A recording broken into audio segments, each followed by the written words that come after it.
Dear viewers of mainproject-TV, today's topic is digitalization in and for our city of Aschaffenburg. We have as guests Mayor Erik Leiderer and the Director of the City Archive, Dr. Joachim Kemper. Dear Lord Mayor Leiderer, I am not an urban sociologist, but it's possible that cities were founded mostly due to economic reasons. There were trade routes, there were harbours, people got together in the cities which were a marketplace. Tradespeople were part of the mix, as well as culture later on. Communication between citizens always had a reason which lay beyond the mere exchange of information. Also, visiting the shops is caused by economic necessities. Nowadays, everything goes digital. People are forever on their phones, chatting like crazy. What's the role a city like Aschaffenburg is playing in the digital transformation? Well, the future of digital transformation will be happening in the analog sphere. We are convinced that the digital transformation and digital forms of communication are but an addition to our analog lives, but will never fully replace it. Life remains in the analog sphere, in the city where we live. We shall continue to use the market squares and spaces for people to physically meet. People and societies have a need for this. Parallel to this, networks and marketplaces will emerge in the digital sphere for shopping, communication, and human interaction. Of course, this will happen, but never will the real life in our cities be replaced by it. On the contrary, there is a distinct yearning for real human interaction which goes far beyond what our digital lives can offer. Yes, we totally agree. We can look back on our experiences from the COVID phase, during which it became clear that the digital avenues of communication could not fully replace physical presence in seminars and lectures. This raises the question, think of museums or theatres and their very analog forms of communication. This is being heavily subsidized and often could not raise enough money to be self-sufficient. Will we get to a point where markets and shops will have to be similarly subsidized to ensure our city centres will remain lively spaces? The future will show which impulses are needed to invigorate the city centres. In any case, this is an issue which has already led to many experiments throughout the country to make sure the inner cities don't die. The inner cities will change for certain, and the shopping culture. Everything will evolve into more of a showroom. Life in the city centres will be more of an event. The arts will be offered an enormous chance to take advantage of the new circumstances too. And also, startup companies will have the chance to present themselves in a thoroughly different way in the public sphere. The classic high street experience we've had for so long isn't sustainable as a model for the future. Then again, the classic market square and mutual encounters in the cities will remain the future, however, for different reasons. Dr. Kemper, Director of the City Archive, archives have been traditionally analog spaces so far. An archive used to be the place for people to view particular records and documents. Naturally, digitalization is an issue here too. You yourself are very active generating digital contents. Will future archives be primarily web resources? Where will the trend lead? Now, this sounds a bit extreme. We are already seeing an extreme shift from analog to digital in the archive world.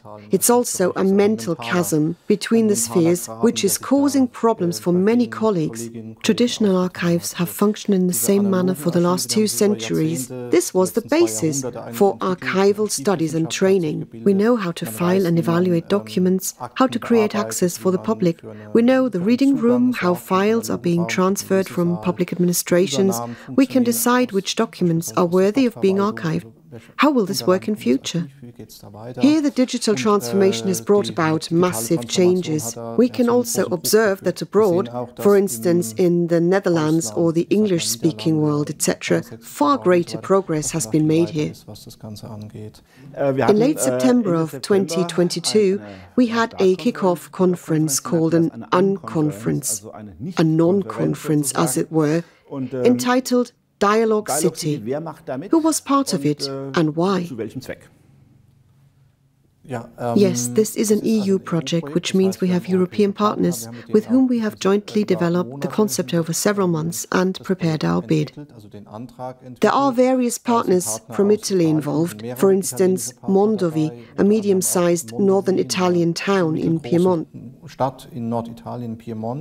We have the Austrian city of Graz on board with their museum and archive.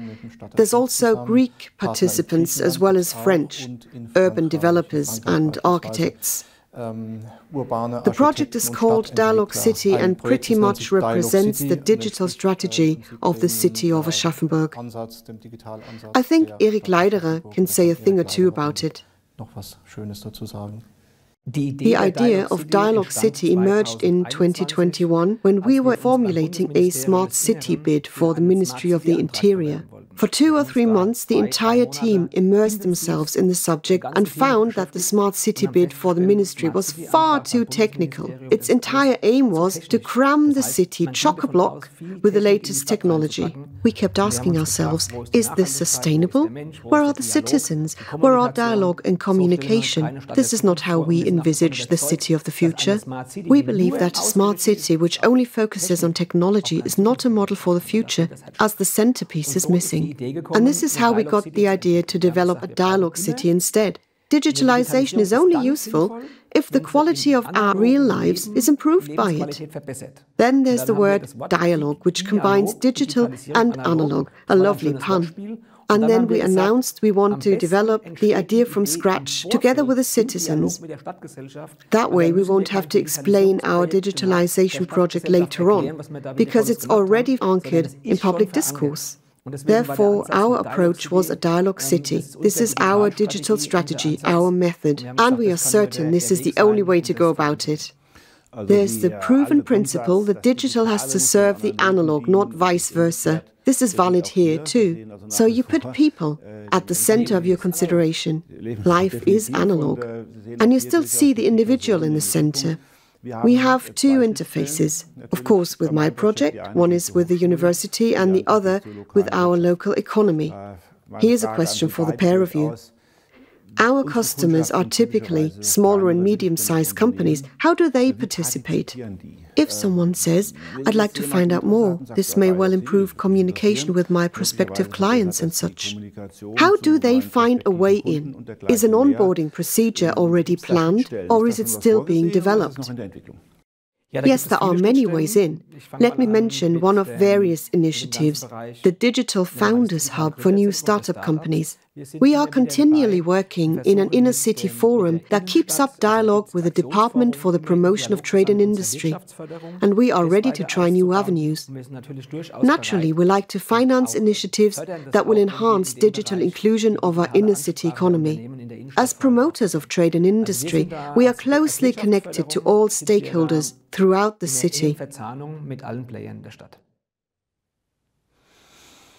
Very well. We have some projects at the university which focus on such themes in their seminars.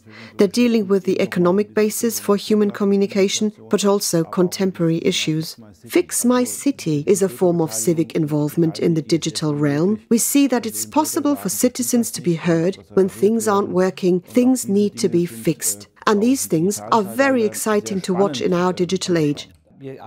We are developing various platforms. One is the Digital Ideas Manufacture. Every citizen can place their ideas there. These will be processed by artificial intelligence, which itself emerged out of the technical university, and the ideas will be publicized or lead to new startup companies. So, with the help of the technical university and the city, many things are possible. Another platform in the making is something like a complaint platform. No, I don't want to call it that. A means of participation where citizens can flag up grievances and can communicate with the local administration to point out certain issues. Mayor Leiderer, Dr. Kemper, many thanks for this chat and the information. It was a pleasure having you with us today. We will now turn to the special subject of relevant activities at the university.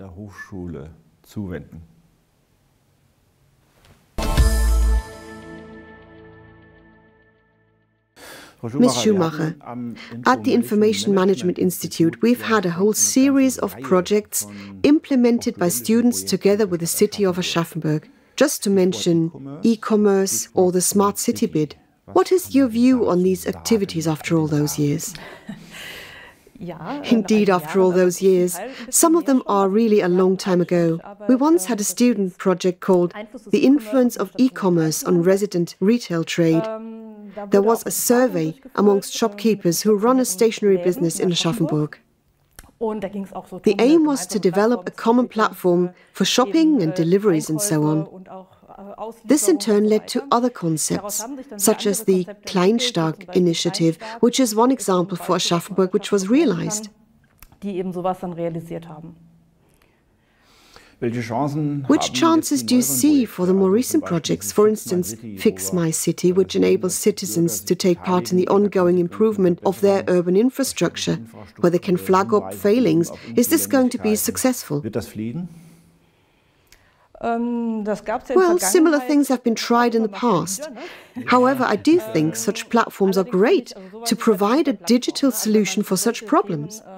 I believe that nowadays people are much more likely to use this service than they were before. So I generally see it as a positive development, and I think that people have moved on a lot since the times when we first dealt with such issues. And then there was the Smart City project. What was that about? Well, we started this pretty much at the beginning of the first COVID wave. The aim was to have students work on a variety of smaller topics and questions concerning the city of Aschaffenburg. We did this by means of design thinking methodology, and the topics I supervised also focused on the influence of e-commerce on local retailers, on how we can improve senior citizens' participation in urban life, on how we can integrate the ideas of pupils, get the youngsters on board in urban development endeavors. At first, there was the obvious assumption, kids need apps, pupils need digital solutions.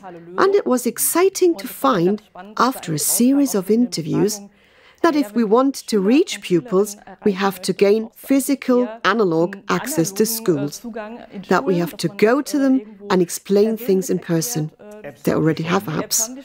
And above all, youngsters would not react to Instagram posts issued by the city administration or other civil service institutions because they can't relate to it. And this was interesting for us to find out. Thank you.